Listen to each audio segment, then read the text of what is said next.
And I remember thinking, it must be a really good sign that I put myself in a position where someone could set me back $1 million. And then I started thinking, what if this person could set me back $1 million and it not stop me? Elliott Connie, welcome back to the show.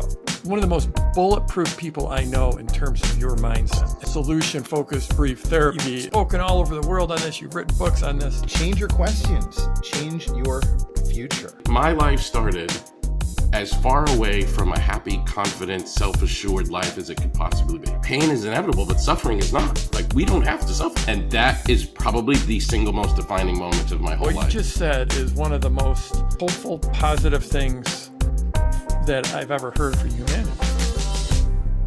Hey, Launch family, before today's episode, I have a small favor to ask you. We realize not everyone who's watching our show is subscribed to the channel. So if you've ever learned anything valuable from our conversations, or if you felt inspired by one of our guests, can you do me a quick favor and hit that subscribe button? It helps grow the show more than you know. And the bigger the show gets, the bigger our guests will get. Thank you. And here's today's Dare to Launch. Elliott Connie, welcome back to the show. Thank you. So good to be back. So excited to have you here. Your new book is Change Your Questions, Change Your Future. Yes, sir. I'm excited to just dive into this book with you.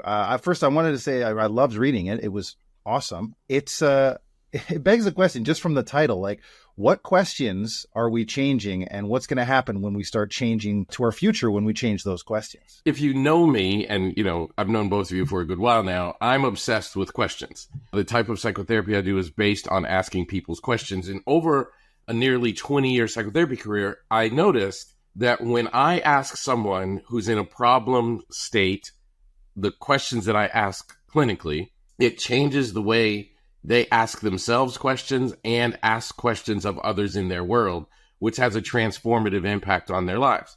Most people ask questions that are simply not useful. The most basic, rote, like silly or what's the word, black and white example I can give of this is when someone has something bad happen to them, they will immediately ask themselves questions like, why me? Which is not useful in any real way. But a question like, what can I do from here is like massively useful. Learning to ask yourselves questions that produce change literally and immediately changes your life completely. Why is why me not useful? Because like you think like, oh, why me? Like, wouldn't that help you figure out what's going on and try to fix it? Or is that like, why is that bad? Well, why me doesn't lead you to any useful data, and it doesn't lead to any data that creates change. Like I always joke with Jeff. Jeff is probably one of my favorite people with whom we share almost no hobbies, right? Like all of the things I love to do, Jeff wouldn't like to do. All the things Jeff loves to do, I wouldn't like to do. So here's an example. If I were skiing with Jeff, which is a thing I've literally never done, and Jeff does it as often as humanly possible that he can do it. And let's say I went on the ski run with Jeff and I got all my equipment and I'm ready to go. And every time I start going, I start falling. The wrong question is, why am I falling? Because I can actually have an answer to that question and continue to fall. We have this kind of faulty belief as humans that if I know the reason behind an action, I can then control the action. And that is actually not true. So if I'm trying to ski with Jeff, who is an expert skier, and every time I try to follow him, I fall. If I say, why am I falling? It doesn't really help me, or certainly doesn't help me efficiently. A really useful question would be, how is he not falling? And if I pay attention to like what Jeff is doing, that is like illuminating to, I'm falling, but he is smoothly sailing down the ski slope. How is he doing that? That is a far more useful type of question and leads me to data that creates change. So Elliott, we just jumped right into this, and I just want to give people, make sure, because it sort of came out in your answer, but I just want to underline this and make sure people know what you're talking about, that this isn't just like you've just decided to write a self-help book. This is, you're a psychotherapist, and how many, I'm sure you can't even count how many thousands of hours you've been with people in practice. And this solution-focused brief therapy is something that exists in the world that you learned about. You went super, super deep and are now like, I don't know if you're the world expert, but if you're not, you're right at the very, you've spoken all over the world on this. You've written books on this, and now you've written a book for the lay person. Yeah, like this has become my lifelong obsession, professional obsession for sure. And if I'm not the person, I don't know who is. I know there was a moment like you were studying psychology and studying to become a psychotherapist, and at some point you learned about solution-focused brief therapy. Was that like a light bulb just going off for you? 100%. Like when you go to grad school, which I didn't know, I went to graduate school to learn how to be a psychotherapist, and I thought that's what they were going to teach me. And when I got to graduate school, I learned that there's like hundreds of theories that are different ways you can do the job of psychotherapy. And I was really frustrated because it's just like throwing these theories at me. And I was like, so how do I do the job given all of this stuff you're throwing at me? And in one class, I felt a little bit like I was over my head in graduate school. Like there are all these super smart people reading all this super smart stuff, and none of it was really making a ton of sense to me. And then in one class, there was a book that had 2 pages in it about solution-focused brief therapy. And it was the first time in my grad experience where I read these 2 pages and I instantly understood what the author was saying about what the professional in those 2 pages was supposed to be doing. And I was like, since I understand this, it was literally like you said, it was like this lightning crash moment. Like, this is what I need to be learning because I understand it. And I started going super duper deep. I love this because I'm going to tell you a quick story because like the first thing we were talking about, most people are not asking themselves useful questions, like the why me question, which why me? It seems like the why me question, you're just giving up all agency in your life when you start to ask that question. For me, like lots of things go wrong in my life, but especially in business because we've got a great big team. Something's always got to be going wrong, right? And someone always going to be struggling. We've got lots of clients. And we just had some that I just discovered last night that was a pretty significant tech issue that something just stopped working. And I think, like, not to pat myself on the back too much, but for me, I'm like, I don't want to figure out blame or who did it, or I'm just like forward. That's my motto. It's forward. What are we going to do now? How are we going to turn this into a positive? And I remember one time I was on Necker Island, which is like Richard Branson's private island. And I was on there. I got to spend some time with the manager of the island. And they had this horrific fire that just burned down the main building. They burned out all their communication system. This is, a decade or more ago. Incredible fire that burned everything down. Branson was not on the island when this happened. And so he returns like the next morning to the island. And what the manager said to him, the first thing he said to him was, how soon can we get the architect here so we can start redesigning this? It wasn't like, whose fault was this? Why did this happen? It was just like, forward. Let's get the guy here and start working on this. But Jeff, that's such a powerful thing. And to be honest with you, it's why I wrote this book. Like Chris said earlier, this is my 6th. My 5 previous are professional books. But I've spent a lot of time around super successful people, both in the world of business, more recently in the world of entertainment. And prior to that, I spent 20 plus or nearly 20 years around clients and watching them go from like real significant challenges to overcoming them. And one of the traits all of these people share is an ability to focus on an outcome, which is my clinical way of saying on moving forward. There is something about, as you were just saying, Richard Branson's brain that that manager's brain that made them say, how soon can we get the architect here? They didn't say, I need 48 hours to mourn the loss of the stuff that burned down. They said, how soon can we keep moving? And there is something about when people are successful, their minds are not the same as when they're riddled with problems. And in the early days of my work, I actually thought that was a trait that like a person had or didn't have. So in essence, there was a trait that made people successful. And if you didn't have that trait, it was just harder for you to be successful. until I realized that's actually not true. That trait is like a trainable muscle. That trait is like a skill that you can actually start to deploy and build. And when you do, your life immediately becomes different.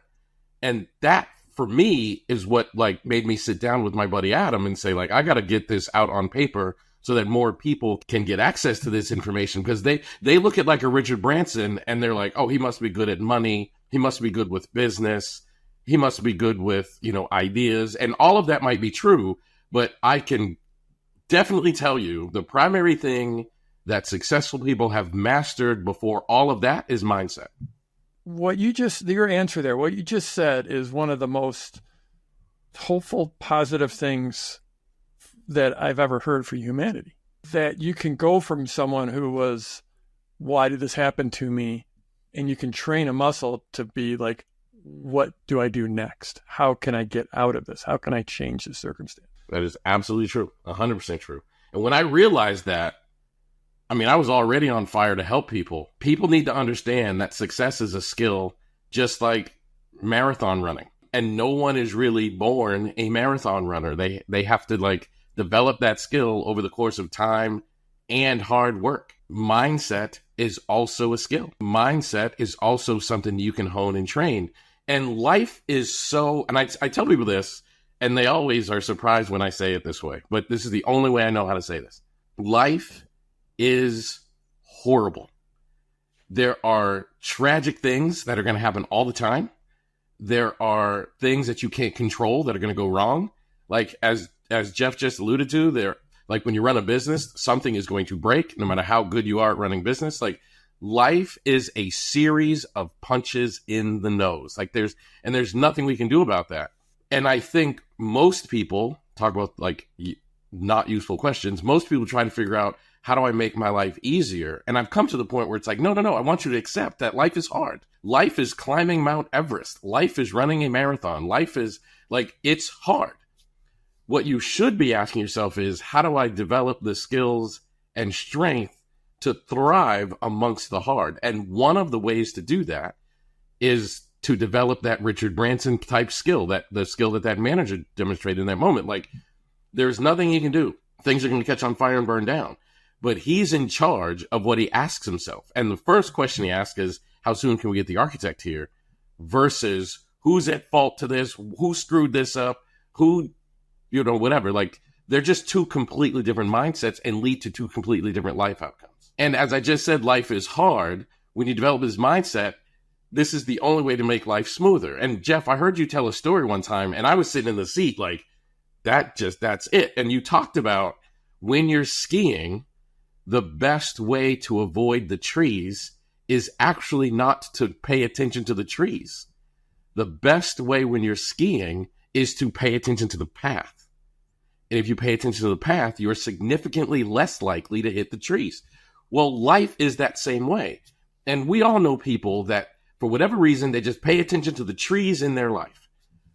Well, you're more likely to hit more of them. So thus, you're making your life, which is already hard, you're making it harder.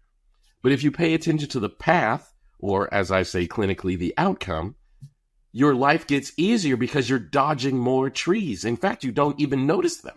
Life is horrible, or as the Buddhists would say, pain is inevitable, but suffering is optional. Facts. That is 100% true. So what I would love to do here is, this is a great wrapper we've put on this. I want to talk about two things that I want to focus on with the time we have left, which, how do we get that skill? How do people get that skill? One. And then two is, because none of us are perfect and we have multifaceted lives and we have different stuff coming at us all the time. I think all of us can fall into that why me when we're at our lowest. And so how do we snap back out of that? Elliott, you're one of the most, I don't know if I ever told you this, but I think you're one of the most bulletproof people I know in terms of your mindset. And I know a lot of people that are really, really good, but you are absolutely one of the most bulletproof people that I know. But I also know that everyone has ups and downs. So yeah, I'd like to just talk about how do we get that skill? And then for those who already are along that path, when their mental game falls by the wayside, how do they get back? Yeah, man. Well, first of all, thank you. And to whatever degree I am bulletproof, it's because I spent a lot of time shattered. Like the bulletproofness came from realizing I was brittle. I think it's really, really important to control what you put in your brain. So, like, for example, and you're right, I have ups and downs, and my life is just as, crazy as everybody else's life. I literally don't know anybody with an easy life, but I control what I put in my brain, which is part of the reason I wrote this book. Like, I want people to be like, I need to read a book that's going to help my mindset, even on those days when things aren't going and aligning in the proper way. So, like, spend time being grateful, because the number one thing you can do to build that bulletproofness is to spend time being super duper grateful. Like, and to give you like a crazy example, my business got hacked in August of 2023. I had hired a tech company to do some work for me. They got hacked and all of their clients got exposed. This was a company managing my Facebook ads, and it was awful. Like, I literally almost lost my business, and it set me back about $1 million. Now, one of the things I've always told people is I hear people often wish for a millionaire's lifestyle, but you also have to understand that when you get a millionaire's lifestyle, you get the millionaire's problems. And one day, because I had felt so kicked in the teeth by this problem, and it was pretty significant. Like, the hacker took over my Facebook page. We couldn't run any advertising, would shut down so much of our revenue. And it was like that for about 4 months. And I developed this gratitude habit where it's like, I'm going to start every single day just expressing gratitude for the things in my life, because that helps you remember that what life is all about. And I remember in that practice realizing I am incredibly fortunate that I can be in a situation where someone could set me back $1 million. Because I remember when that would have been a problem that I would have laughed at, because I wouldn't have had $1 million. And I remember thinking, it must be a really good sign that I put myself in a position where someone could set me back $1 million. And then I started thinking, what if this person could set me back $1 million and it not stop me? And I started thinking about the day after I bounced back. And that became my obsession with that process. So number one is make sure you give your brain access.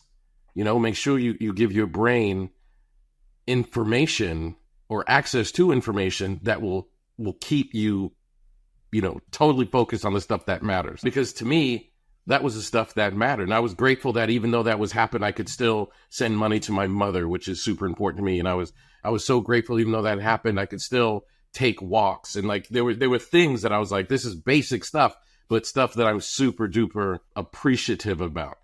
And then the other thing I would say, when you do find yourself slipping, surround yourself with people who believe in you, because questions are so powerful. Not only do you want to master the art of how you talk to yourself via questions, you also want to be able to master how you talk to other people asking questions. And you also want people around you that talk to you in a way that elicits your greatness through their questions. And I tell people all the time, every single question has an insult or a compliment buried within it. So if I say to Jeff, and again, I'll just keep using skiing as an example. Let's say Jeff is skiing down a hill. He gets about halfway down the hill and then he falls. If I say to Jeff, why do you fall? The insult in there is, I think you're a skier that falls. And Jeff is not likely to feel good about himself if he's repeatedly asked questions like that. But if I say to Jeff, how do you consistently get down halfway down the hill? There's a compliment in there. And now I say, Jeff, you're a kind of person who can consistently perform the task. So surround yourself with people who talk to you like you're a thriver, like you're an endurer, like you are a strength-based person. One of the things I loved about your book is actually how personal it was too. You have so many stories throughout. And between you and Adam, your co-writer and best friend, I learned from this book as well, who wrote this with you. Both of you have these amazing stories throughout that have informed you and I guess built up who you've become, right?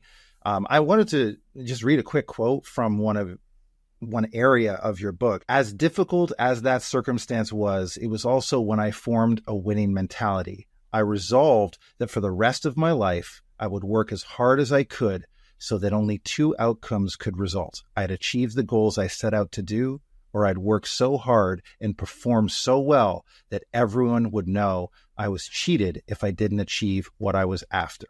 Can you tell us what was that difficult circumstance that happened for you and how people can cultivate that? I didn't make the 12-year-old all-star team.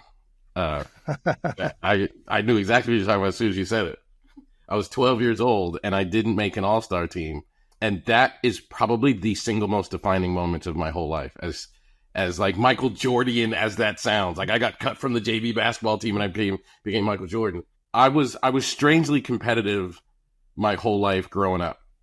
And there was when I was 11, I got drafted to the worst team in my little league area.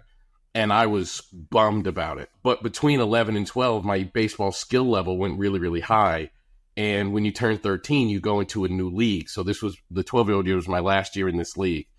And there was another team that historically was always the best. And for whatever reason, in my 12-year-old brain, I wanted to win the championship since I knew I would never play in this league again. So my last year in this league, I want to win the championship.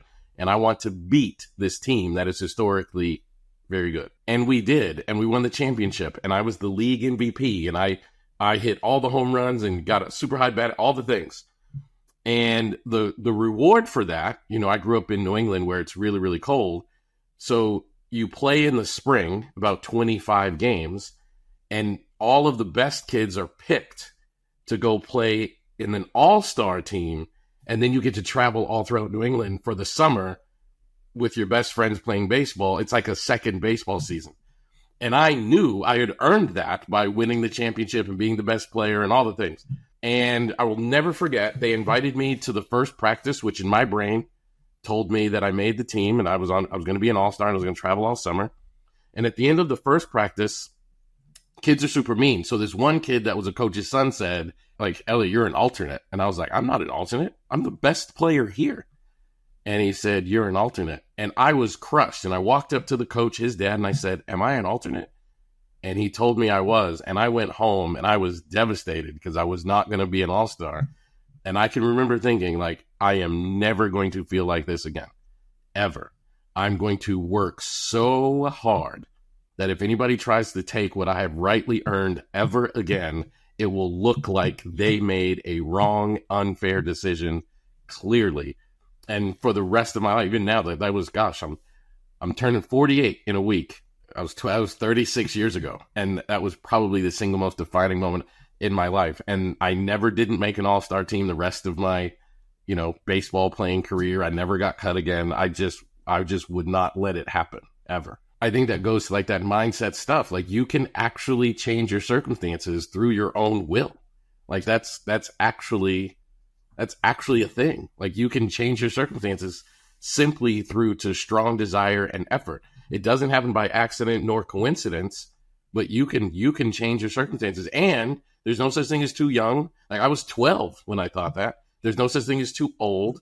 Like you can literally just say, I am done feeling like this. Whatever that is. For me, I didn't like being cheated in the athletic realm, but you can actually say to yourself, like, I'm done feeling like this. Another example is like, I travel a lot and I've been doing that like 15 years and my health has suffered. I have not been in the greatest shape in the past 10 years, in spite of like in my athletic life, I was in really great shape. And then you start traveling the world and eating lots of fast food. And before you know it, you're just not in great shape. And I will never forget, earlier this year, I was in Puerto Rico. And I just woke up in the morning. I was like, I'm done. I'm done feeling like this. And I know that I can change my circumstances. And I did. And I weighed 261 pounds when I had that thought. I weigh 215 pounds now. And I don't have a personal trainer comes to my house and a private chef is good. No, I did it by like getting my butt outside and moving and making sure I put good food into my body amongst my really hectic schedule. And like, I think people you can change your circumstances. You can literally just change everything about your life. But it starts with questions. It genuinely does. the first question I asked myself, it's such a ridiculous story, but I woke up in Puerto Rico and I grabbed my phone. And to this very day, I don't know why my phone did this on this morning, but it said sunrise at, and then it had a time. And it was ridiculously early. And I was like, you know what? It says sunrise is going to happen in like 17 minutes. So let me get up, throw something on, and go down to the beach and watch the sunrise. And that's where the moment happened. I was watching the sunrise on the beach in Puerto Rico, and I was like, okay, today's the day. I asked myself, so Ellie, you've tried to change everything multiple times and failed. What's something you can change right now and stick to it? And then when you get good at that change, we can just build on changes. And the very first change that I created was I stopped drinking dark colored soda. It's such a stupid thing. But like when you try to be like, all right, I'm going to get in shape. I'm going to hire a trainer and I'm going to run 10 miles a day. It was too much change at once. And so my question was, what's one change you can implement immediately that's small enough that you can handle it? And then once you get good at that change, you can add more. That was the first change, is I'm going to stop drinking dark colored soda. And after about a week, I increased the challenge. Now I'm going to remove all soda. Now I'm going to make sure that I do 30 minutes of cardio every day, even if it's walking. And I remember being in Colorado, I was in Durango shortly after that Puerto Rico trip.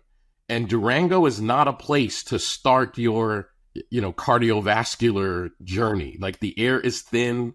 Like Durango's just not a place. But the kinds of questions I ask my clients, which I now ask myself, is I would get dressed to go for a run. Where I was staying, there are hills and the air is super thin, and I did not want to do it. And I could literally run, both due to how out of shape I was and the thin air, I could run about 20 yards before I was exhausted. And I would tell myself, if I just run, and then when I can't run anymore, walk, and then when I'm regained again, run some more. If I just do that for 30 minutes, how wonderful am I going to feel tomorrow morning knowing that I faced the challenge? And I just pushed through. And before I knew it, I stepped on a scale and I was like, oh gosh, I'm like down 7 pounds. And then like the most amazing thing that happens when you're pursuing any endeavor is momentum. Jeff and I have a friend who says momentum is my drug of choice, a guy named Ryan Levesque. And like momentum starts to happen. And I don't know another way to do that other than asking yourself the kind of questions that put yourself in line to create change. And then once change starts stacking, you become things you never thought you could become before. And I tell people this all the time. My life started as far away from a happy, confident, self-assured life as it could possibly be. And now when I run into old friends from high school and they see me, with movie stars, and they see me being interviewed on large platforms like this one, and they like, Ellie, did you ever imagine it would be like this? And I'm like, no, I never dreamt this far. But the way that it happened was asking myself the kind of questions that started building momentum. And before you know it, you're in a realm that you couldn't have dreamt was real, but it is in fact real. I've been taking lots of notes here. One of the things, and I might not have gotten this quote exactly right, but you said you can change your circumstance with your will, I think is what you said. That's right. Yeah. And first of all, I believe that 100%. And that's what's dictated my life for the last 30 years, really, when I started to figure this out. And it's there's a lot of, self-help gurus who are preaching something similar, which doesn't make it wrong, but you've got the science and you've got the research and the thousands of hours of clinical practice behind this. Could you just talk a little bit about some of the science? And I know also you and your partner, Adam, have a very interesting relationship, like where you're the clinician and he's the researcher. I mean, it's a fascinating how the two of you work together. Let me give you an example. And first of all, Jeff, I'm so glad you said that, because you're right. There's tons of self-help gurus that say this. And I'll tell you what they typically do and or say that irritates me. Okay, so there's a movie called Lone Survivor. And it's about a Navy SEAL who he overcame, I won't go super deep into it for time reasons, but he overcame literal war He was with 4 of his friends. Literal war happens, and he was a lone survivor, so thus they made a movie about him. The circumstances he survived and how he survived it were insane. And he's now, justifiably so, a motivational speaker, traveling around the world, teaching people mindset stuff and how he survived and all that stuff. And he's great. I actually enjoy his content. But people have a tendency to look at a Marcus Luttrell and think, well, you're a Navy SEAL. So, like, you have of course, if you're a Navy SEAL, of course you did some strong mindset thing. What I've learned over my life clinically is every human being has that in them. I don't know that every human being has the ability to survive war, but every human being has the ability to overcome the next obstacle in their life, all of them. And I've watched people overcome things that when they started therapy, they didn't think were overcomeable. And by the end of therapy, they did.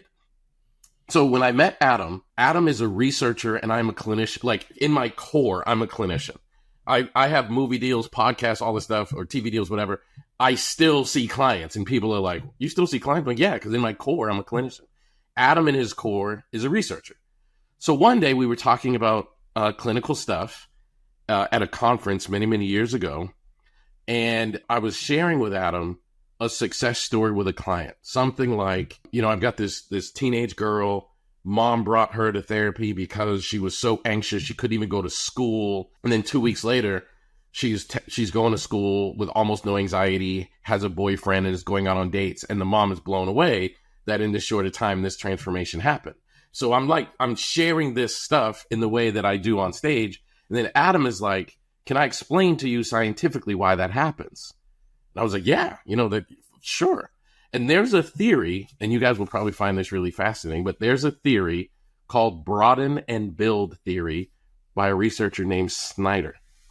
And broaden and build theory is really fascinating. And there's also some research that Adam has done with a person in Bolivia by the name of Marcos. When you're in a positive frame of mind, your physical field of vision expands. Like your literal physical field of vision expands. And the way that we can test that is if I do an experiment and I bring Chris and Jeff into a room and I give you guys a prize, like, I know you really like chocolate, here's a chocolate bar. Your brain has a positive experience from getting a prize. And then I send you into a room, and on the wall of the room, I display a big thing, and I say, I want you to count how many birds you see on the big display I put on the wall. We can track your pupils to see how much they move to count the birds. And when you're in a really positive frame of mind, your pupils don't move because your field of vision is so big, you can count the birds just by looking. Now, if I give you a punishment before you go into the experiment, like for example, instead of giving you a chocolate bar, I make you give me $2, you experience that as negative and your brain goes in a negative frame of mind and your pupils move. These researchers find that out, and then they ask themselves a really powerful question.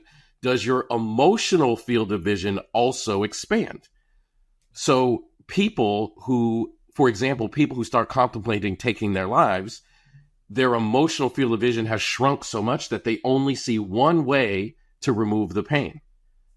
So part of my job is to help people expand their emotional field of vision. And when you are in a highly emotional negative state, and you guys have all seen this, like people are like, there's no way this is ever going to get better. That's because that's all they can see. Like their field of vision is very, very small. But people who are really, really positive are shockingly creative. And part of the reason that's true is because their emotional field of vision is so wide that they see many, many options, and they tend to have more optimism about those options. And Adam would say stuff like that, and I'd be like, whoa. So Adam would be like, I need to explain to the audience why what Elliott just said is actually based by science. So it's great to be like, yeah, Marcus Luttrell's a Navy SEAL. Let me show you how he used his mind to survive this really difficult thing. But what we want to be able to do is say, according to research, all of you have that. Every single person has that. Now, Marcus Luttrell might be this great Navy SEAL, but he probably can't ski like Jeff.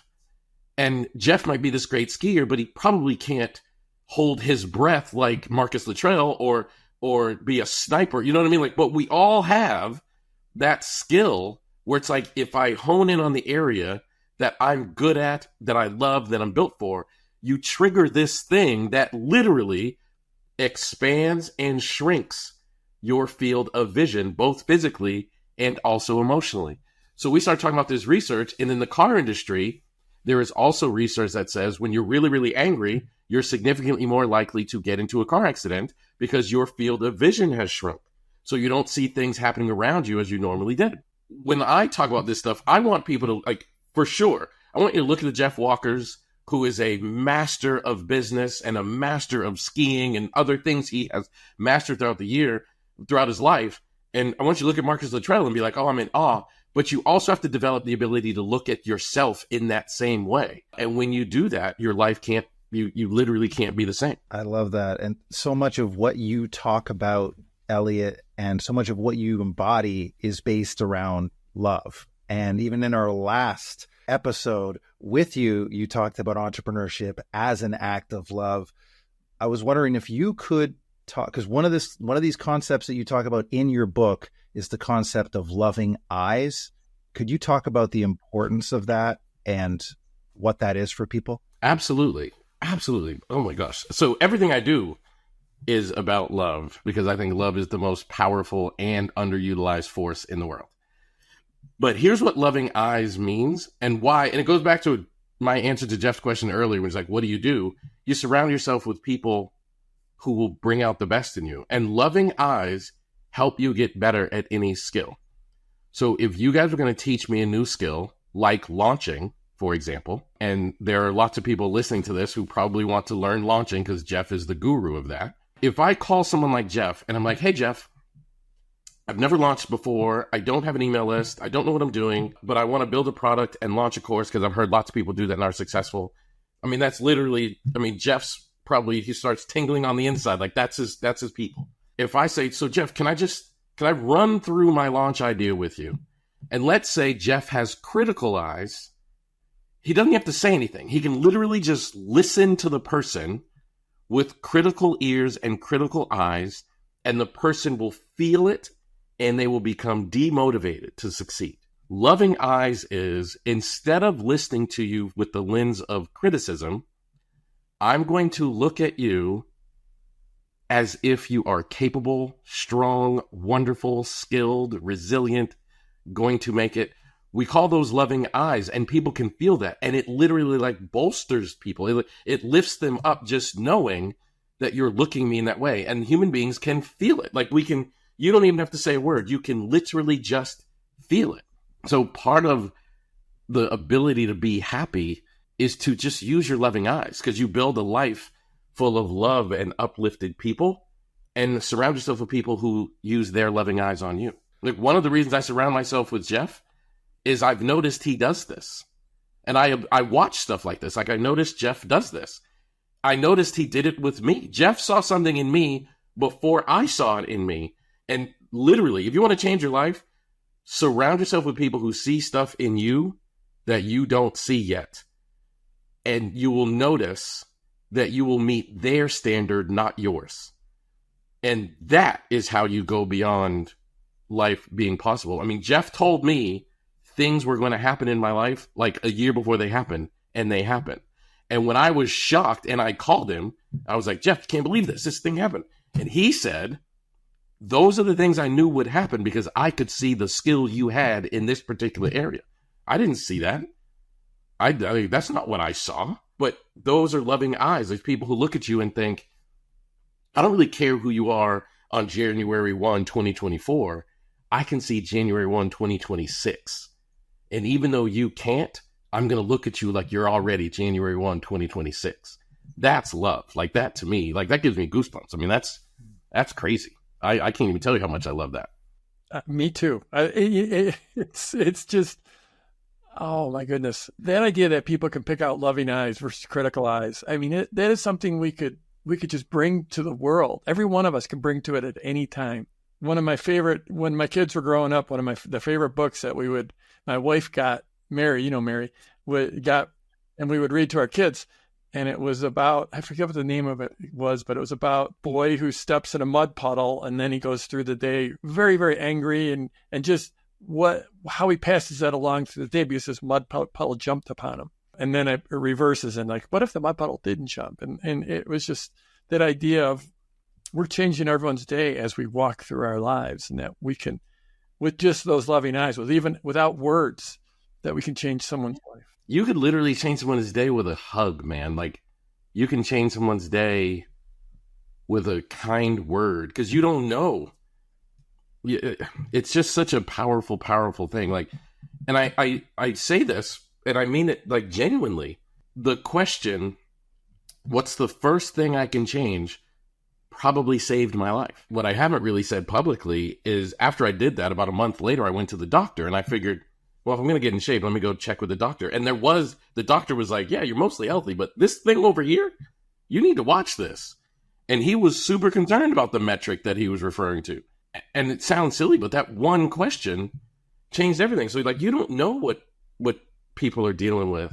And maybe instead of being critical and commenting on everybody's flaws, what if we just reversed that and we just told people how great they were all the time? Number one, that would splash back on you, and you would also realize how great you were. And number two, the people around would just feel better. And I would love to spend my time on this earth making people feel better about who they are and why they are and what they do. I used to say, and it's true, you've probably created more millionaires than any human being that is walking on the planet, which I think is something you should be proud of. But you've created, I know some of them personally, that when they met you, they were like leaving a job or gotten fired or had some infant of an idea. And shortly after knowing you, they had a 7-figure business. And that's something I think you should be proud of. After getting to know you, I actually think the greatest impact is you've created a lot of smiles. You've created a lot of people that believe in themselves when they didn't before. Like, I think that's the legacy, is like the $1 million didn't create the belief created the $1 million. So you have this skill to be able to help people believe in themselves about something they've never done before. That is the transformational thing. And that then leads to the secondary success, which in this case, because when people come to you, they typically come for business coaching. If you can convince me to believe in myself, then the secondary consequence of that belief is a 7-figure business or 8-figure, 9-figure business or whatever. And I just think that's fantastic. Like, imagine just like, if I just spend my time on this earth helping people be better versions of themselves. And if you're a fitness trainer, that means they all, get better physiques. Their confidence goes up. They get off of their heart medication, diabetes medication, cholesterol medication, whatever. If you are in business, that means they get to do a better job of taking care of their kids and their wives and live less stress. Or if you're a psychotherapist, you get to help more people alleviate suffering, because I agree with what Jeff said. Like pain is inevitable, but suffering is not. Like, we don't have to suffer. And I just think, man, if we could talk differently to each other and ask each other different questions and help each other focus, we would create a world that we all want to live in. And I'm not so sure we have that at the moment. And it would be really nice to have a world that we all want to live in. As I get to know you over the course of time, Jeff, I'm like, that's the reason that I think people will want to come to you. Like, the secondary consequence is the business success, but what happens internally, even before that, that's the game to me. Elliott, you're always so incredibly kind and gracious. Thank you so much. Long ago, I realized it's my job, and it's a job that I love. It's my job to have a bigger vision for my clients' future than they do. How I ended up here, I don't know. It's been a crazy ride, but I get to just meet really, really cool people and just look at them with those loving eyes and just see the greatness in them, and do my best to help them bring that out into the world. And you're good at it, and the world is a better place because of it. I'm simply saying, what if we all did that all the time? And no one's perfect. I'm sure, Jeff, you've rolled your eyes a time or two in your life, and you've probably met somebody at a time in your life you're like, I'd love to just bop you on the nose. Like, I'm sure that's true. But what if we all could just spend more time creating like an army of people that just believed in themselves? Like, God, that would just be, I can't even imagine how great the world would be in such a place. I think that's why people need to dare to launch. If we all just dared a little more to get ourselves out there to do this thing, because yes, Jeff does that. Elliott, you do this too, right? You're this nuclear fission of love that goes out into the world and spreads everywhere. And I think that if we all recognize that internal power that we have to say, we have this thing we can go do and change our part of the world, to go out there and dare to launch, it would be a better place if we were all doing our part in that way. I'm curious for you, Elliott, if you were going to host a taco movie night with your friends, family, what movie are you choosing? Ooh, that's a good one. If I'm going to choose a taco movie night with my family, it would have to be a Marvel movie. So any Marvel movie I would choose. Chef, what about you? I want to know your answer to that too. What movie are you choosing? Since Elliott went with Marvel, I'm going to go with my favorite Marvel movie, which is Guardians of the Galaxy. I think it speaks to what we've been talking about. It's a film of a bunch of misfits who somehow band together and save the galaxy. They all are incredibly flawed, and they start off having an incredibly hard time working together. And you would look at all of them and say, they have no special, they all maybe one gift that they've got, or one special strength or power, but they're able to work together and against all odds save the galaxy. So I just love that. Because I look around our community, and Elliott, you're such a part of the community. And like there's so many people that are like, no one would have given us a chance when you were a youth and you were facing such troubling circumstances. No one would have bet on you. I didn't face those circumstances as a kid, but when I was 35 years old and I had made a dime in 6 years, I was a stay-at-home dad with 2 young children. No one would have bet on me.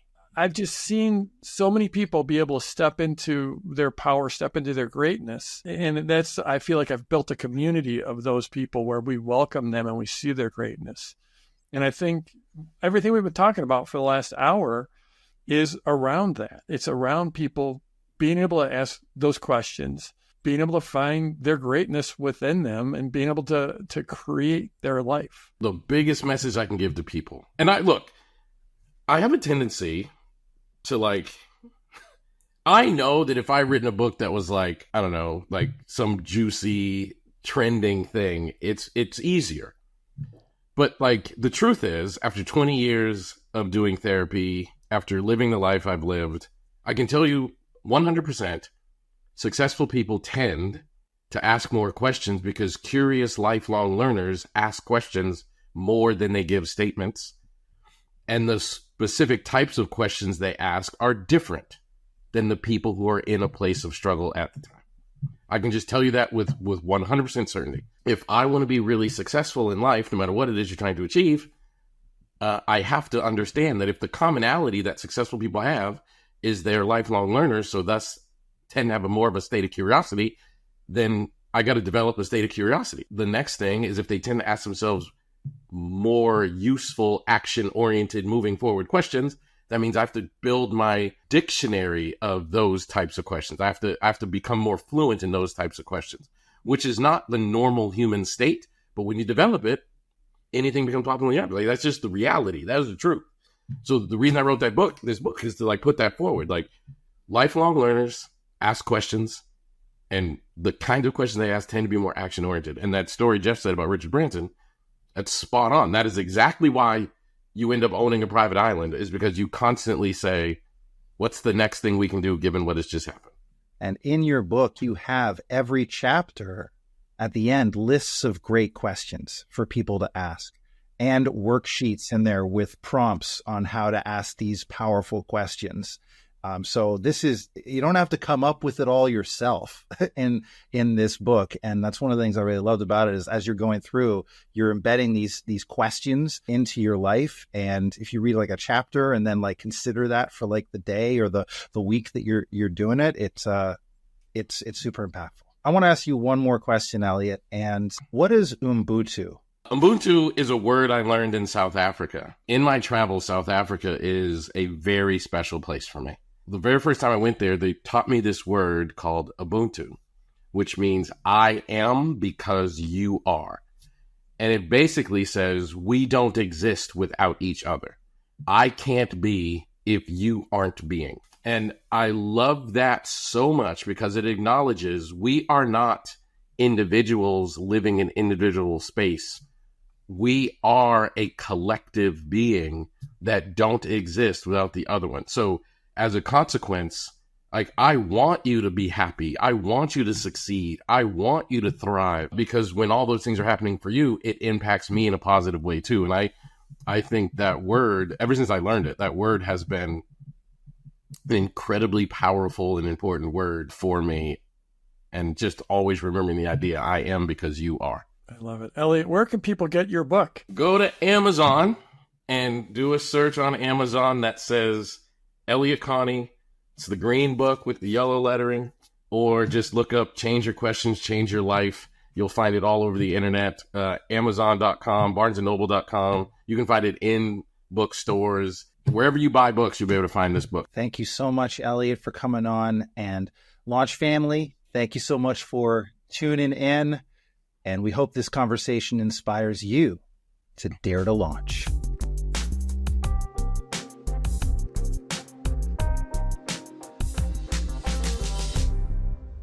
Wow, you've just been listening to us for almost an hour. I bet you are interested in growing your business and launching. Well, if you go over to getyouLaunched.com, we have some free resources over there. All you have to do is put your email in and we'll send you out some amazing launch training. Thanks for listening, and we'll catch you next time.